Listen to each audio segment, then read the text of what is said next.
Hola amigos, ¿cómo están? Mi nombre es Iván Talamantes y estoy muy feliz de poder estar con ustedes compartiendo el día de hoy. Tengo la bendición de ser el ingeniero de broadcast de Willow Creek Church, una iglesia que está aquí en la ciudad de Chicago, en los Estados Unidos. Así es que bueno, eh, pónganse cómodos, espero que tengamos un tiempo divertido y estoy grabando aquí desde la comodidad de mi casa, que es su casa.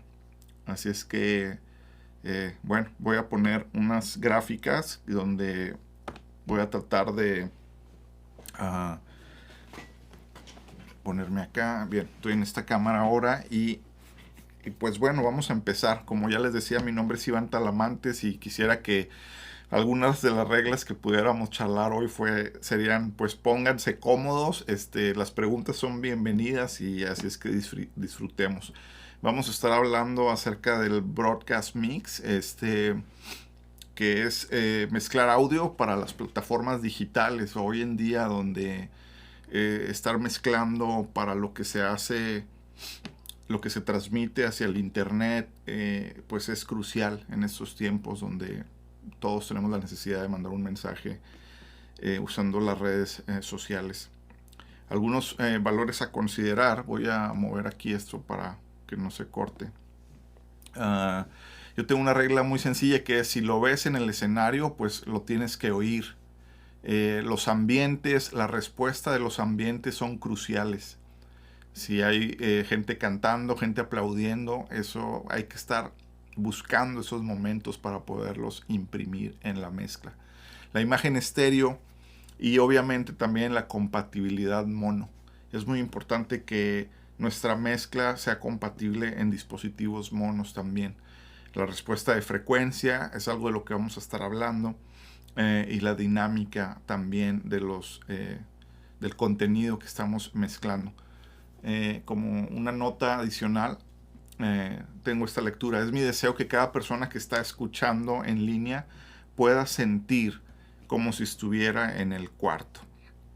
Así es que uh, la siguiente diapositiva habla de la importancia de medir nuestro sistema. Nuestro sistema viene siendo pues las bocinas donde estamos tomando las decisiones que estamos mezclando, o audífonos. Entre más herramientas de medición y de escuchar puedas tener, eso te va a ayudar mucho para poder comparar cómo la mezcla está traduciendo en diferentes lugares. Nosotros, aquí les tengo en esta gráfica, dice: el procesamiento y tus bocinas son el corazón de tu sistema. El sistema te da la información precisa, como también te va a mostrar las diferencias de los elementos. Cuando estás comparando un proceso que aplicas, ¿verdad?, al ecualizar, y luego lo activas, lo desactivas, el sistema, tu sistema de bocinas, el proceso que también tienes, es lo que te va a estar diciendo. Entonces es muy importante que el sistema sea coherente. Es decir, coherente quiere decir que la información que le pones al sistema, el sistema la reproduzca a la realidad de lo que estás escuchando. Entonces, ya que medimos el sistema, aquí hay algunos programas que se usan para medir. El SpectraFu es uno de ellos que les recomiendo mucho porque es pues sencillo de usar. Y el Smart es otro programa también muy común. Estos son programas que podemos usar para medir nuestro sistema, y buscamos medir lo que se llama la función de transferencia, la respuesta de frecuencia, la fase. Entonces, ya que medimos, pues nuestro sistema nos va a estar dando la mejor información posible. Yo en mi caso, en el Broadcast Suite, ahí en la iglesia, tengo 3 diferentes sistemas. Un sistema de bocinas Genelec, que son pequeñitas y se usan mucho para mezclar broadcast. También tenemos un sistema de UPJs, que son unas bocinas de Meyer, que simulan cómo sonaría un PA, unas bocinas de sistema en una iglesia o en un venue más grande. Estas bocinas también tienen un sub, como los Genelec también. Los subwoofers nos sirven para poder monitorear qué información de frecuencia hay, no sé, abajo de 60 ciclos, abajo de 60 Hz. Eh, sí es cierto que a lo mejor no transmitimos mucho de esto en las plataformas digitales. Eh, Hay mucho tema respecto a esto, de qué tantos graves mandamos o no en la transmisión, pero a mí me gusta tener la herramienta para poder medir cómo está sonando esa octava de graves, muy graves. Me gusta mucho sentir, ¿verdad? La fuerza de un kick, de los toms, del bajo. Entonces es importante para mí tener la oportunidad de monitorear los graves. También tengo un sistema, una bocina Avanton para revisar la mezcla, cómo está sonando en mono, pensando en la gente que está escuchando en un sistema mono, ¿verdad? Hay muchos dispositivos que siguen siendo mono, algunos de ellos, o un radio viejito. Entonces es bueno que podamos medir la mezcla en un sistema mono. Y obviamente también necesitamos un controlador de monitores, ¿verdad? Donde podamos estar cambiando del sistema A al B al C y poder comparar cómo la mezcla está sonando en cada uno de los sistemas de bocinas. Ya que medimos el sistema va a estar diciéndonos la verdad. Así es que bueno, me gustaría mencionarles cómo organizo la consola. De nuevo, aquí yo no estoy ahorita en la consola, ¿verdad? Pero espero que estas diapositivas funcionen para que se den una idea. Yo estoy pasando los canales. Los canales los mando a subgrupos o auxiliares, por así decirlo, en algunas consolas, submixes. Yo les llamo familias. Y eso los mando a los DCAs. Y a su vez estas familias se están yendo al estéreo A, que es la salida de la consola, ¿no? Tu salida convencional. La consola que yo estoy manejando tiene dos diferentes estéreos, entonces algunas de las familias los mando a estéreo A como al estéreo B. Y ya la salida de estos dos estéreos los mando a una matriz, a la 1 y 2 para la música y a la 3 y 4 para lo que son micrófonos de speech. Los micrófonos de speech pues son los micrófonos donde la gente solamente va a hablar o dar anuncios. Es muy importante que consideremos eso. No es lo mismo que un micrófono que solamente está hablando lo mandes hacia la distribución de la música. Con esta distribución yo puedo tener una gran cantidad de canales y es muy fácil de operar una sesión grande porque todo está distribuido en estas familias que les menciono. Aquí les estoy mostrando cómo organizo los DCAs de las familias, de las submezclas que les platicaba en la gráfica anterior. Entonces, hay consolas que tienen 8 DCAs, otras que tienen 12, otras que tienen 16, varía. Pero yo tengo un DCA para toda la banda. Me gusta con un DCA poder manipular todo lo musical. Tengo un DCA para todo lo vocal. Tengo otro DCA para todos los efectos. Tengo un solo DCA para bajo y batería. Por muchos años usé el bajo por separado. Pero luego me di cuenta que ya que yo mezclaba el bajo con respecto a la batería, en realidad ya no cambiaba el nivel del bajo aparte. Entonces lo pude integrar al DCA de la batería y así me liberó un DCA para otra aplicación. Un DCA, recuerden, es como usar un control remoto. Un DCA te sirve para manipular el volumen de lo que ahí le pongas. En este caso, cada DCA está hospedando a varias familias o submezclas. Tenemos ahí un ejemplo de las diferentes distribuciones de DCAs, ¿verdad? El DCA 5 para las guitarras, el 6 para las guitarras acústicas, el 7 para los pianos, el 8 para los tracks, el DCA 9 para un Hammond, un órgano, B3, El DSA-10 lo tengo para cuando a veces corremos tracks en Pro Tools, o pueden ser unas cuerdas o un coro. Si se fijan, eso lo puse versátil porque hay veces que lo ocupo para una cosa o a veces para otra. Tengo otro DSA para los videos, eh, otro DSA para los ambientes. Eso es muy importante, como les decía. Cuando una canción termina y hay aplausos o gente está cantando, es muy importante que tengamos la manera de accesar rápidamente a los ambientes.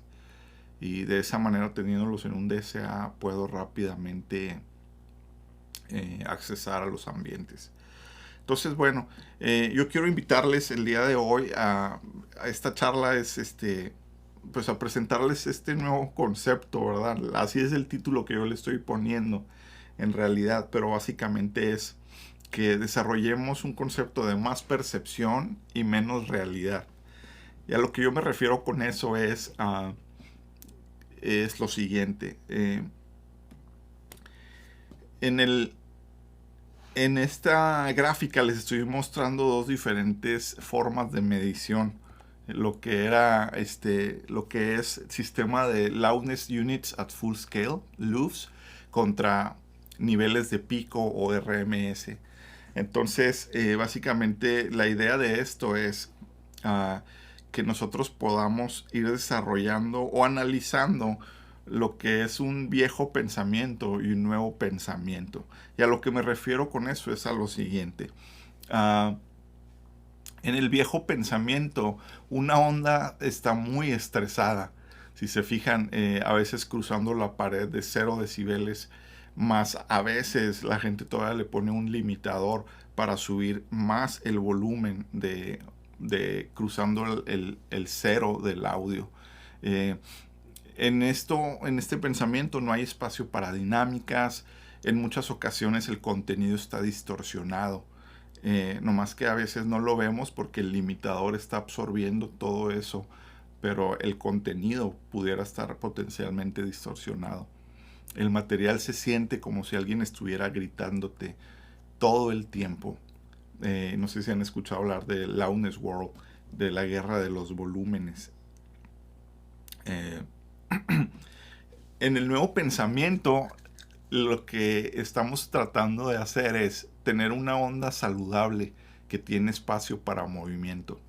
La dinámica original es preservada y estamos imprimiendo de 1 hasta menos 3 decibeles por debajo de la escala completa.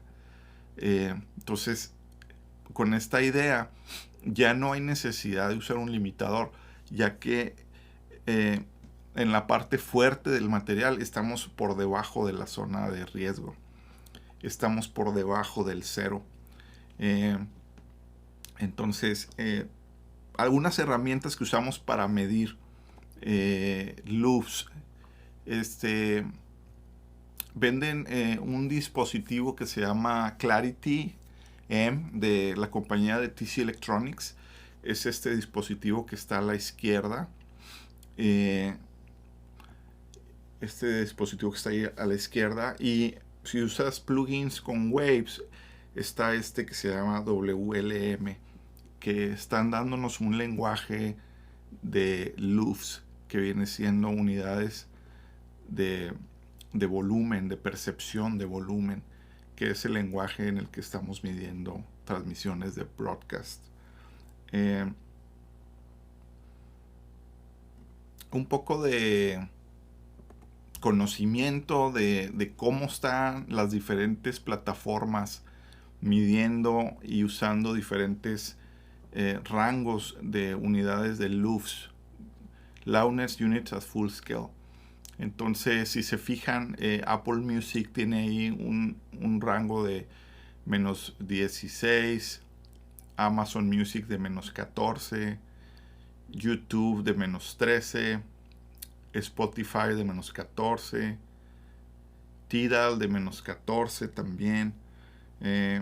Todo esto lo tomé de este documento, que este documento lo pueden ahí ustedes buscar en línea, pero sigue básicamente esta conversación sucediendo y actualizándose, donde la gente está tratando de, pues, hay ciertas personas que están en estos grupos tratando de estandarizar todos los niveles para transmisiones y televisoras, etcétera, la gente que usamos, cómo el audio se está midiendo en los diferentes medios.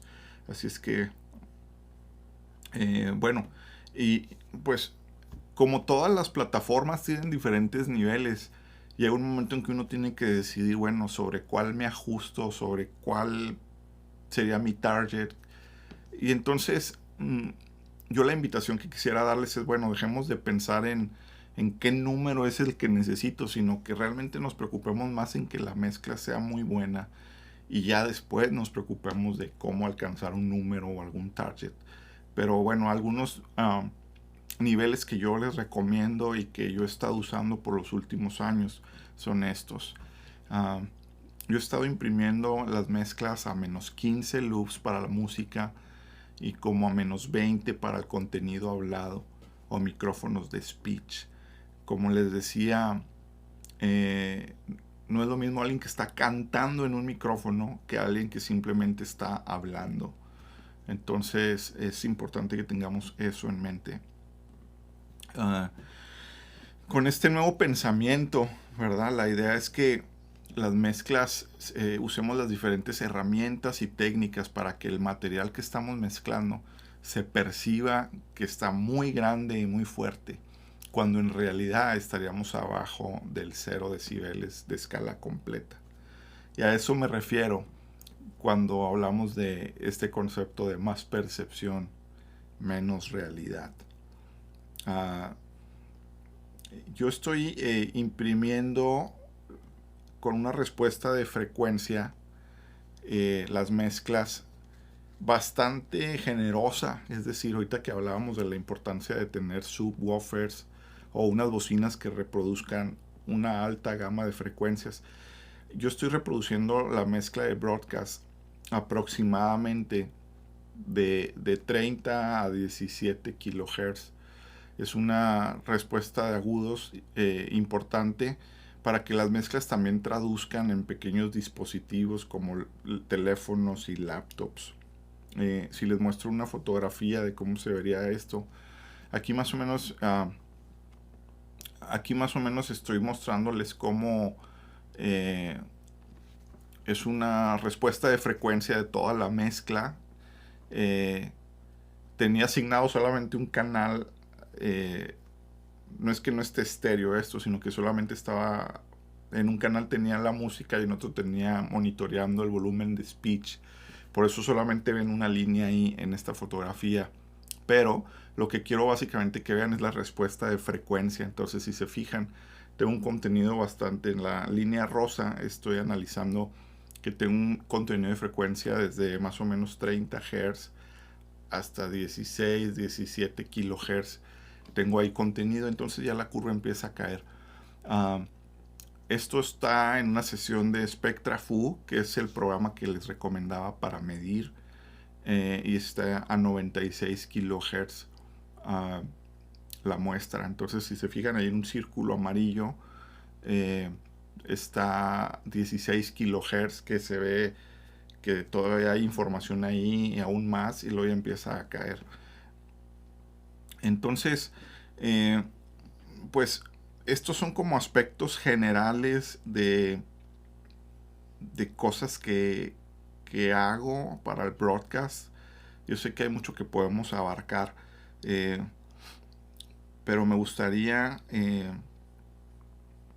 si tienen preguntas, comentarios, que no sé cómo va a ir funcionando el tema del chat, pero quiero mostrarles también en el tema vocal algunos de los efectos que uso. Uso halls, plates, la simulación de un doubler, que uso un procesador que se llama Eventide. Tengo también un reverb muy largo. Tengo delays en octavos, en cuartos, un tape echo. Entonces todos estos los tengo siempre a disposición y mando lo vocal a todo esto todo el tiempo. Entonces lo que estoy básicamente escribiendo son los regresos de estos efectos que los combino dependiendo la necesidad de la canción. Entonces, quisiera también mostrarles. Aquí tengo en otra gráfica. Voy a parar aquí. Un más o menos de lo mucho que hago por etapas, ¿no? Aquí estoy en la gráfica verde. Lo que hago a baterías, ¿no? Por ejemplo, en este grupo tengo todos los elementos menos los toms. Y aplico un poco de emulación de cinta y un proceso de saturación. Y en este otro cuadro rojo tengo también la batería comprimida y uso todos los elementos menos los platillos y uso una compresión muy agresiva con un ataque muy rápido y un release muy rápido, algo como la compresión que se usa en un SSL o algo similar. Tengo también los toms en otra submezcla, en otra familia. Uso emulación de cinta y también un pequeño toque de Torque, que es un plugin que básicamente genera y manipula la afinación de los elementos. Entonces está muy interesante porque pues le da una profundidad muy grande a los toms. Una ecualización muy básica también. Me gusta que las cosas se oigan de manera natural. Yo sé que esta es como mucha información, pero lo tengo solamente en una gráfica para que lo puedan, pues no sé, tomar una foto de pantalla y luego ya que vayamos viendo algunas de las etapas, puedan ver qué es lo que se hace. En los overheads, por ejemplo, es para mí uno de los elementos más importantes de todo el kit de la batería. Regularmente mido la distancia entre cada overhead hacia la tarola, que es para mí el centro del kit. Entonces, de la tarola mido un over y luego mido el otro, y mi intención es que los dos overs estén a la misma distancia para de esa manera tener la mejor relación de fase entre los overs. Y por muchos años, no sé si les ha pasado a ustedes, pero por muchos años me tocó a mí ponerle mucho high pass, limpiar mucho los graves en los overs, con la mentalidad que solamente los platillos era lo que me importaba, pero me estaba perdiendo de mucho valor que le puede uno sacar a los overs cuando están capturando todo el kit de la batería. Entonces hoy en día ya no uso filtros de high pass filter en los overs. Al contrario, hasta le agrego graves a los overs para de ahí capturar todo el kit y que tenga mucho peso, mucho cuerpo la batería. Entonces les invito a revisar eso de los overs. Entonces, el hi-hat es un instrumento de la batería muy importante, de frecuencias agudas y que lleva mucho del ritmo de la batería. Pero como ahorita les platicaba, las mezclas que estoy imprimiendo tienen mucho contenido de frecuencias, agudas. Entonces, para mí, a la hora de que sumo toda la batería con todos los instrumentos y todo, muchas veces no hay ya un espacio para el hi-hat. Y es muchas veces preferencia personal. No estoy diciéndoles que no lo usen nunca o que no funciona para algo, no. Claro que es una herramienta. Pero yo siempre dejo el hi-hat al final, cuando ya tengo mezclada la batería. Ahí me hago la pregunta si todavía necesito o encontrar un espacio para el hi-hat. Les invito a considerarlo. Entonces, bueno, quisiera yo mostrarles aquí en una sesión de Pro Tools esto de la batería, por ejemplo, donde mando toda la batería a un grupo.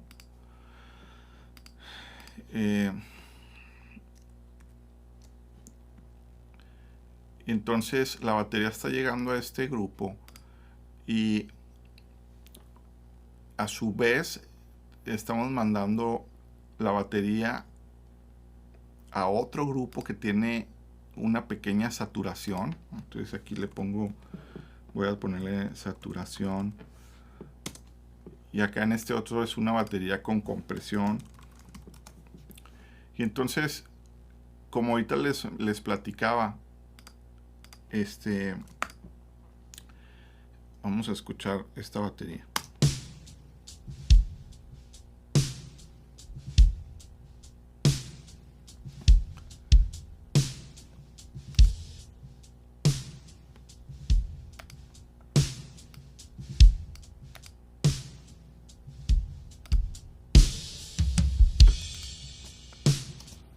Esta batería es la que tiene un compresor,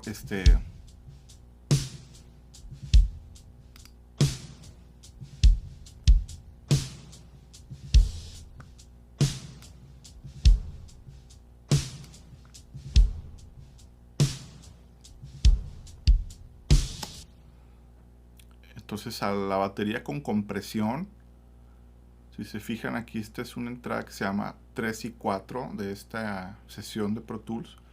Entonces solamente mando ciertos elementos a ese sitio. Si se fijan, no mando platillos. Por ejemplo, este es el hi-hat, no está yendo al canal de la compresión. Los overs tampoco están yendo al 3 y 4. Otro de los trucos muy padres que me agrada mucho es en los overheads mandarlos a otro auxiliar que tienen un procesador con una octava abajo.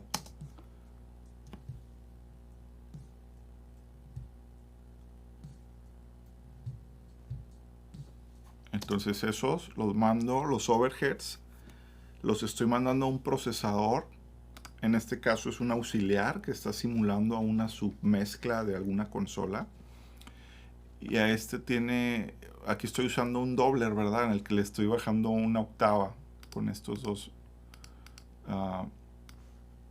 botones, ¿verdad? El doubler le estoy bajando una octava a este contenido. Pero se escucha de la siguiente manera. Miren, voy a ponerlo así.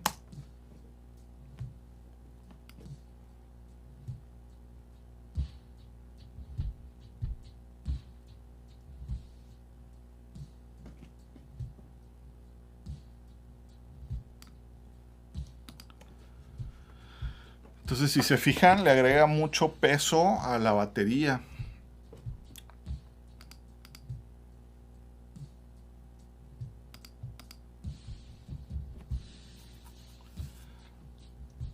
Le agrega mucho peso a la batería. Entonces, aquí en este caso, les decía también del hi-hat. Regularmente me espero hasta que la batería está mezclada.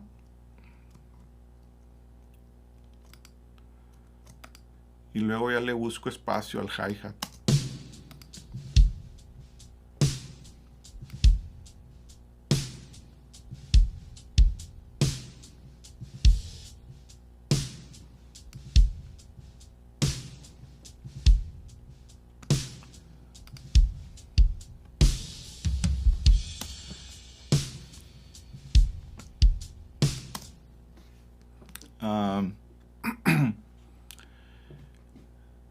En este caso también hay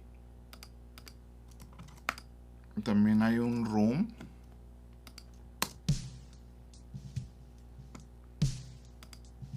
Si se fijan, lo que les hablaba de la importancia de darle cuerpo.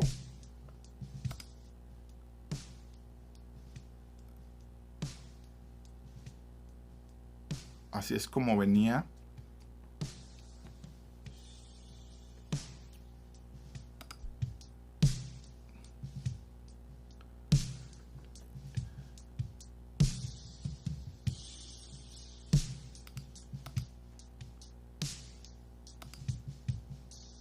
Si se fijan, siempre me gusta añadirle mucho peso a lo grave, porque pues sobre esto se sube toda la banda, ¿no? La batería es la fundación.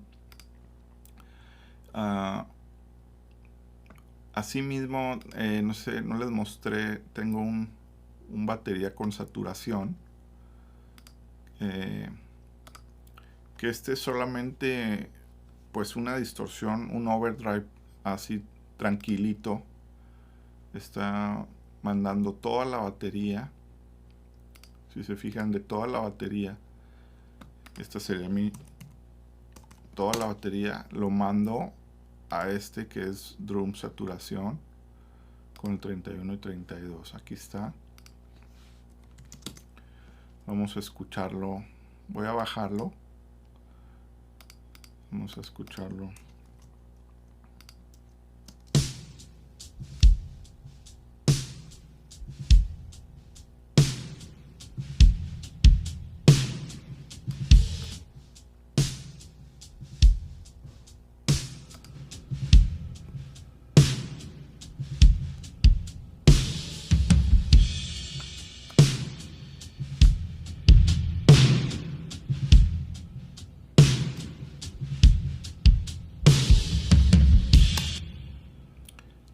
Aquí estoy obviamente exagerándolo mucho, pero en el contexto de la mezcla ayuda mucho a tener un grupo de batería con una saturación. Ayuda mucho a cortar, como les decía, la saturación.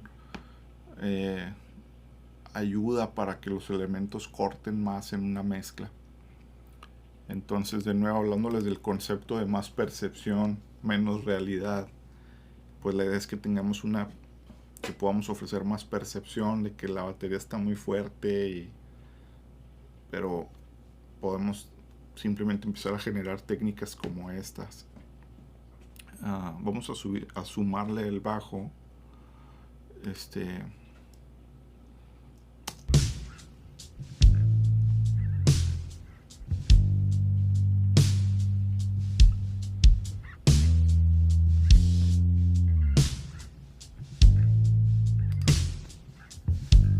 Aquí estoy también dando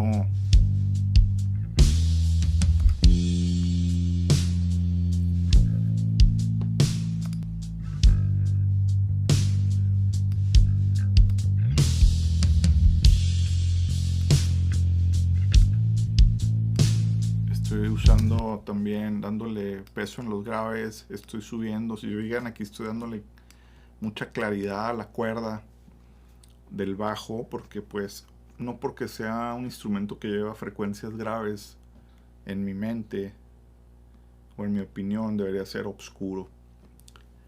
No debería de ser oscuro, debería de entenderse siempre la articulación de lo que dice. Entonces miren, voy a apagar tentativamente lo que le estoy dando a los agudos para que escuchen cómo lo pierdo.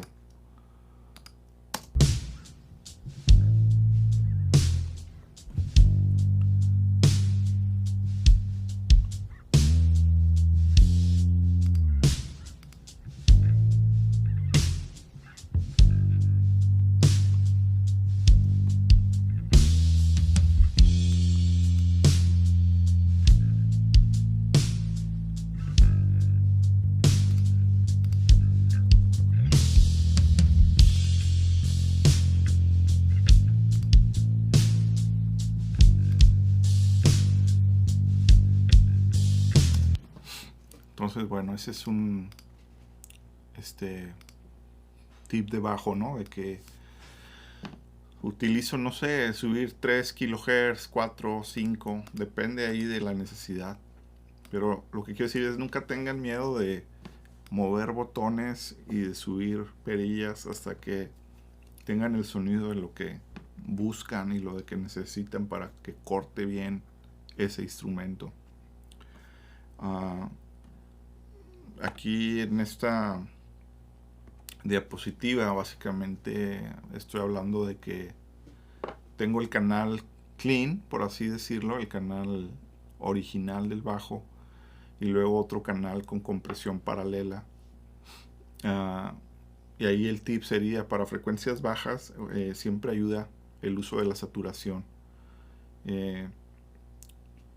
Y luego hay veces que el bajo está en tiempo, pero va un poco como adelantado. Entonces a veces lo retraso un poquito para que el bajo amarre más junto con la batería. Esto es algo que pueden intentar y pues ver si les agrada y les funciona. Ok, vamos a ver a los pianos. Regularmente, perdón que aquí esto sigue ahí como en inglés, porque es que esta presentación la hice en inglés y después apenas la estoy transformando, pero no comprimo mucho los pianos, en realidad no los comprimo. Y me gusta mucho el ecualizador Pultec por el color y la textura que agregan. También me gusta mucho un plugin que se llama Puig Child, que le agrega mucho color al piano. Y la idea es no comprimirlo, o sea, yo no quiero que se comprima. Normalmente cuando lo ecualizo le subo, no sé, 8000, y en los graves me gusta darle peso entre 60 o 100 Hz. Vamos a escuchar algo del piano, si está bien con ustedes. Vamos a ver.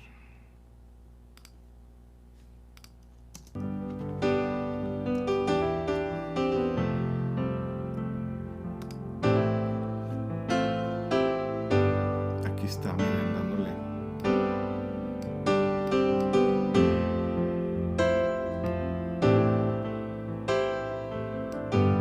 Estoy dándole peso aquí con estos graves.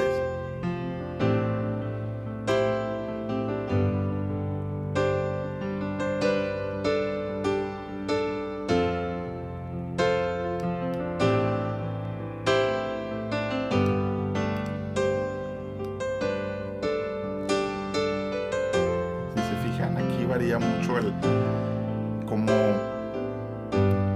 a veces subir algo y cambiar la frecuencia te ayuda para poder decidir cuál es la frecuencia que más te ayuda y te sirve. Y obviamente es recomendable que cuando estamos mezclando no escuchemos solo las cosas en solo. Yo aquí estaba haciendo solo, pero solo para mostrarles algo, pero siempre es bueno que revisemos en contexto de cómo suena todo, para poder así, en contexto a los demás elementos de la mezcla, saber que vamos por la dirección correcta. Les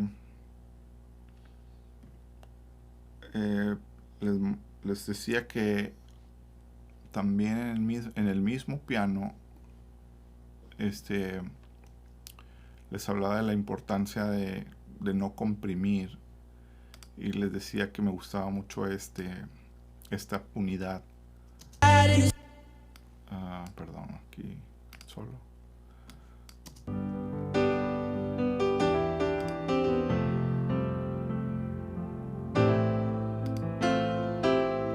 Si se fijan, tengo muy caliente la entrada de esta unidad, pero no está comprimiendo nada. Miren. Ahí estaría muy comprimido. Yo no quiero que comprima nada, nomás quiero todo el calor de esta unidad y que no comprima.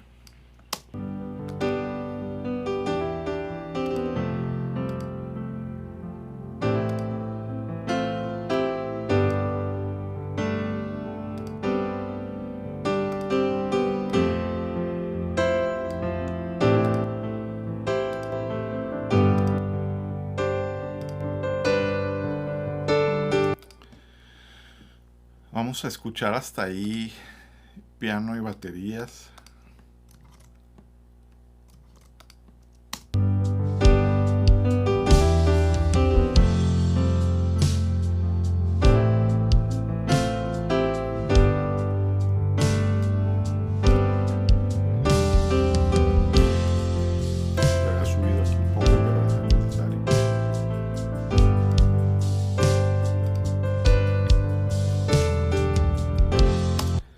Eso es lo que hago con los pianos. Vamos a ver con las guitarras. Entonces, si se fijan, pues igual, guitarras limpias y una compresión paralela de las guitarras.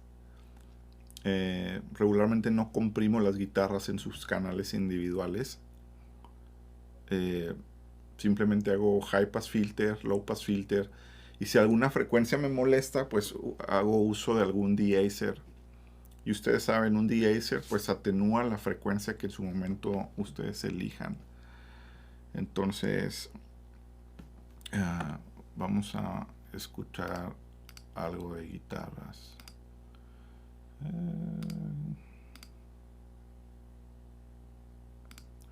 Aquí tengo dos guitarras, una de ellas es mono y otra es estéreo. Entonces, como les decía, miren, en este canal de guitarra mono solamente tengo un ecualizador, muy haciendo pues no mucho. En este caso ni siquiera usé el high pass filter ni el low pass filter, los dejé apagados. Todas las decisiones las tenemos que tomar en base a lo que escuchamos. Es bueno que siempre sea así y que no sea de que yo siempre a la guitarra le pongo tal filtro y tal. O sea, no, primero siempre tienes que escuchar, usar tus oídos y en base a eso tomar las decisiones. Entonces, bueno.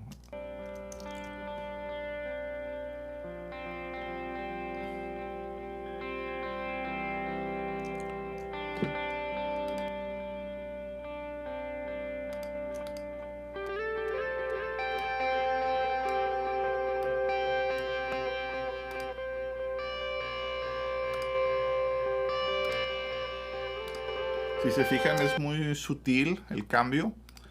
Solamente le quise agregar algo de color. Estas dos guitarras, cabe mencionar que las estoy mandando a otro grupo. Que en este grupo es donde tengo aplicada esta saturación. Les muestro aquí. Voy a...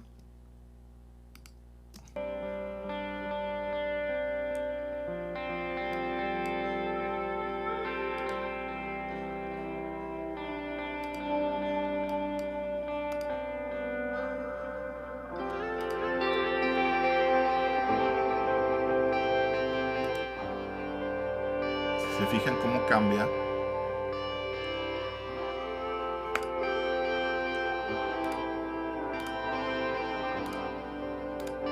Y esto es solamente saturación al canal que recibe las guitarras. Entonces vamos a oír en contexto hasta ahí. Batería, bajo, guitarra y piano. Bien, me falta el bajo. Ahí va.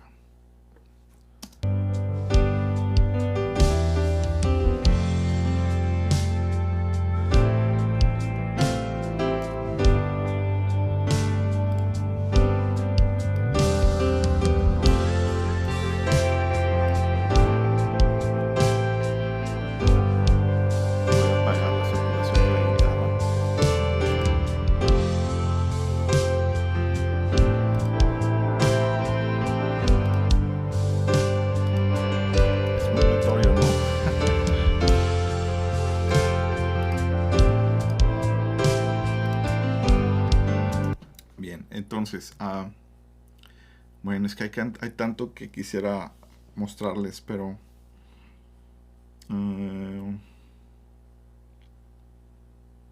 sí, el two-boss. Quisiera hablarles de esto, creo que es muy importante. Cómo distribuimos nuestra sesión o nuestra consola para salir de la consola, o en este caso estoy simulando una consola desde una sesión de Pro Tools. Y les quiero mostrar que yo construí dos estéreos, dos canales maestros, y estos dos canales maestros se están yendo a una suma aparte. Entonces digamos que a mi estéreo A mando todo y al estéreo B mando todo menos batería y bajo. Entonces la idea de esto es que cuando estamos imprimiendo la onda de nuestro máster, los picos que genera el bajo y la batería los estamos dejando intactos. Y con el estéreo B estamos haciendo más grande solamente el centro. de la onda. Entonces, volvemos al mismo concepto, estamos generando más percepción con menos realidad. La idea sería, como les decía, tener una onda más sólida y controlada. Estamos haciendo el centro más grande y dejando los picos en paz. Aquí hay un ejemplo de una onda con la batería muy fuerte, y si se fijan el centro está muy pequeño. Aquí hay otro ejemplo aplicando la idea de lo que estamos charlando de el rear bus o mandar al estéreo B, donde ustedes pueden hacer más grande el centro de la onda. Entonces eso ayuda mucho, ayuda mucho cuando nosotros empezamos a usar estos elementos de tener un máster, un canal maestro para todo el mix, un canal estéreo B donde mandamos todo menos bajo y batería para ese canal. Lo que hace eso, ya lo mencionaba, es hacemos el centro más grande. Voy a mostrarles aquí en Pro Tools. Voy a poner esto aquí abajo. Ahí. Si se fijan, aquí está un estéreo A, un estéreo B, y estos dos se van a esto que yo le llamo router, o esto pudiera ser la matriz, ¿no? Si quisiéramos llamarlo como la matriz de una consola. Entonces, si se fijan, esto tiene la entrada 9 y 10 aquí en esta sesión de Pro Tools. Este tiene el 11 y 12, y luego la salida de estos dos individuos se va a la matriz, que es 13 y 14. Pero entonces parte del truco es, como les decía, por ejemplo, la batería, las salidas de nuestra batería, que son estos tres elementos, solo se van al 9 y 10. No se van al estéreo B, solamente se van a la veamos el del bajo, igual bajo, solo se va a 9 y 10, que es a este. Por ejemplo, las guitarras, todas las guitarras, este sí se va a 9 y 10 y también al 11 y 12.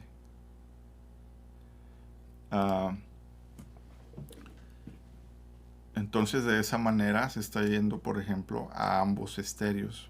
Si escuchamos aquí, si se fijan, estos dos estéreos tienen información que viene de aquí de la guitarra.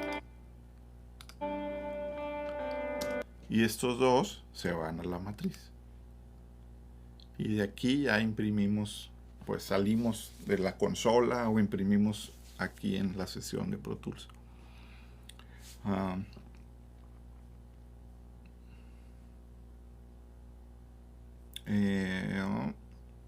Algo importante a considerar, hablando de la compresión, es que los radios se multiplican entre sí, no se suman. Entonces,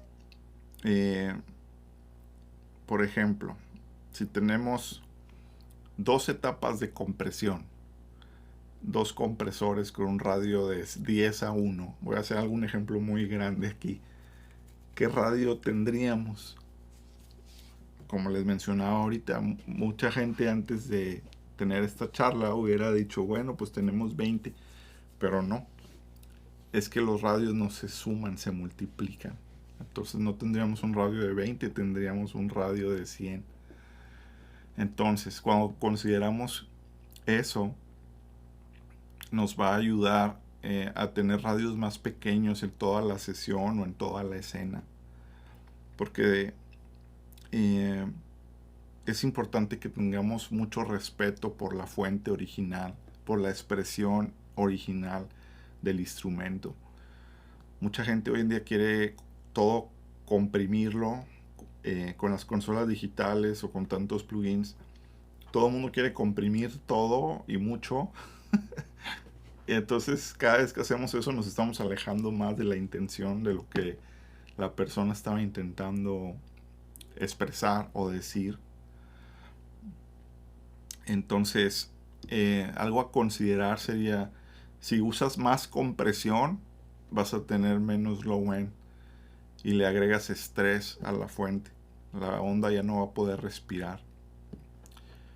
Sería válido que nos hagamos la siguiente pregunta y digamos, ¿qué tan pequeño quiero que suene mi mezcla? Es algo para considerar. También algo importante es dónde colocar el insert en la consola cuando tú le agregas compresión o un proceso al canal. Muchas consolas en realidad ni siquiera tienen esta función de poder poner la compresión post fader. Entonces es importante que analicemos que la consola que tengamos tenga esta herramienta, esta opción. Aquí les muestro una gráfica donde, por ejemplo, en los inserts, si se fijan, ahí están dos líneas que se llaman insert 1 e insert 2.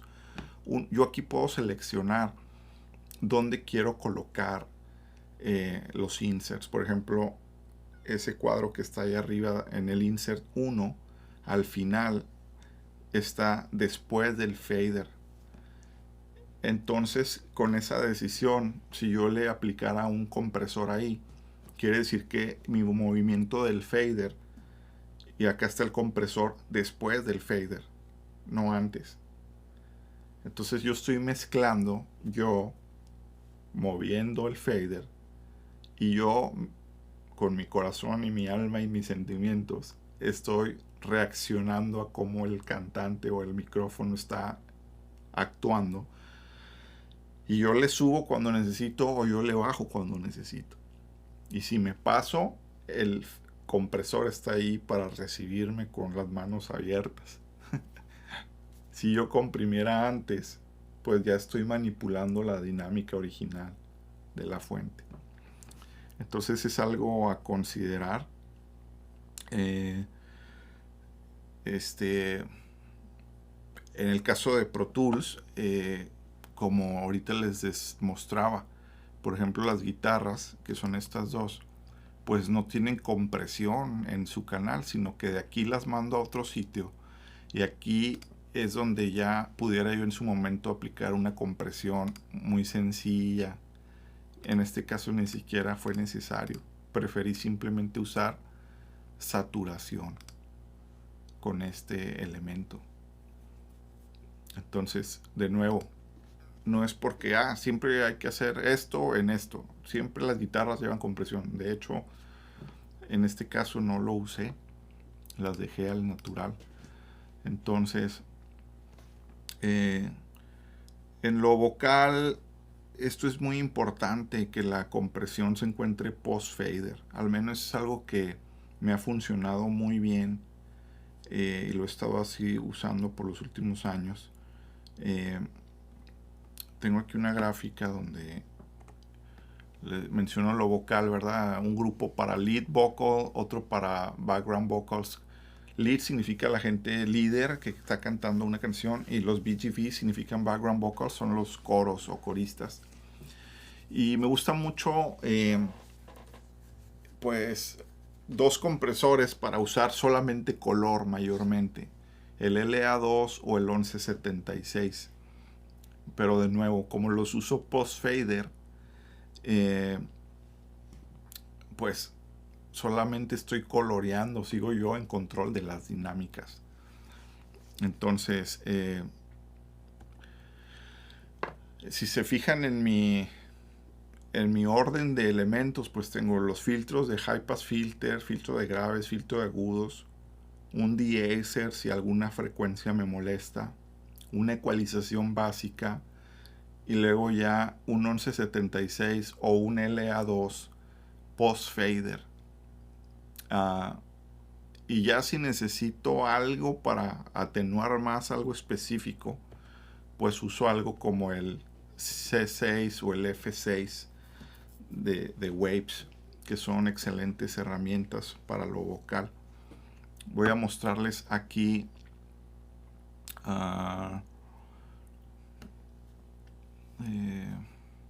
algo vocal aquí con este cantante. Vamos a ver.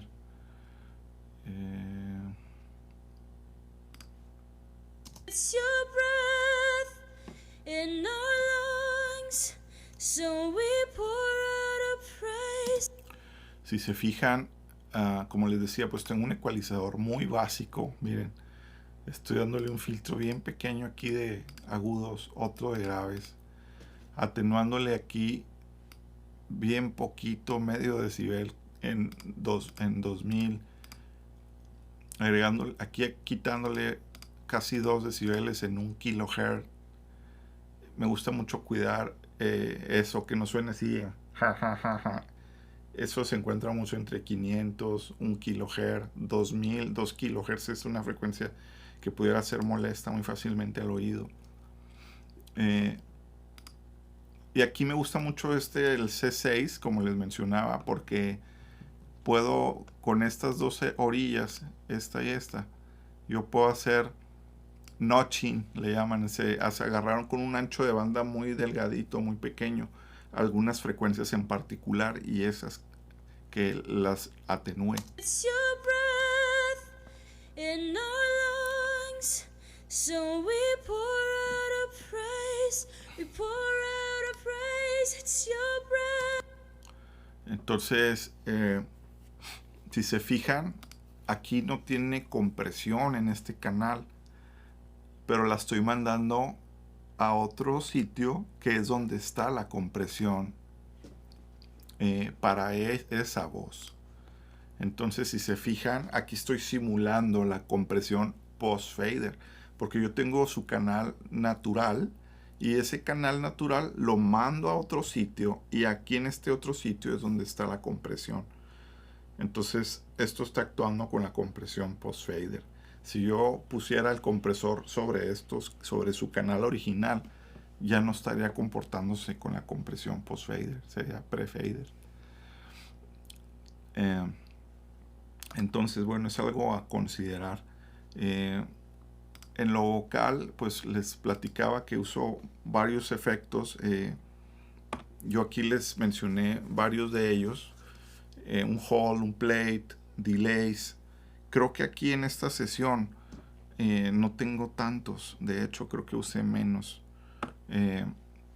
Creo que usé solamente 3 efectos. En este tengo, ¿qué es este? Concert Hall, ajá, es un hall. Y luego acá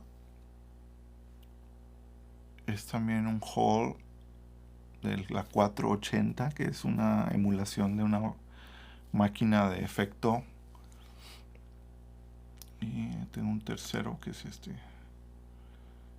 Este es un espacio de una librería que tengo de un procesador que se llama Bricasti del M7. Entonces, bueno, estas son librerías que yo he ido juntando con los años y las subí sobre este plugin que se llama Space, que me permite subir librerías pues de otros procesadores. Entonces los estoy combinando y miren, voy a exagerar. So we pour out a praise, we pour out a praise, it's your breath in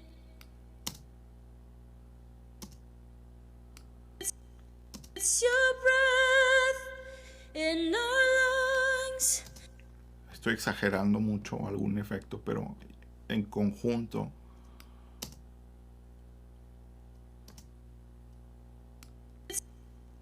It's your breath in our lungs. En conjunto es donde en realidad tomo las decisiones de los efectos, ¿no?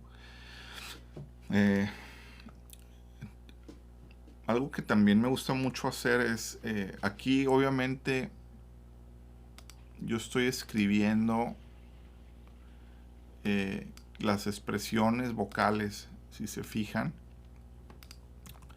Aquí vamos a escuchar esta canción y todas estas líneas que se ven aquí son segmentos que yo agarré y empecé a escribir el fader sobre donde a lo mejor se veía bajita la voz, yo le ayudaba y lo protegía. Y donde estaba más fuerte, a lo mejor yo le bajaba. Pero lo que quiero es mostrarles la importancia de escribir el fader. Entonces, por ejemplo, aquí está, si se fijan, aquí está como muy claro que está bajito, entonces yo tengo que reaccionar a eso y compensar. Entonces, people come together, strangers, neighbors, our blood is one. Si se fijan, ahí hasta todavía pudiera subirle más. Strangers, neighbors,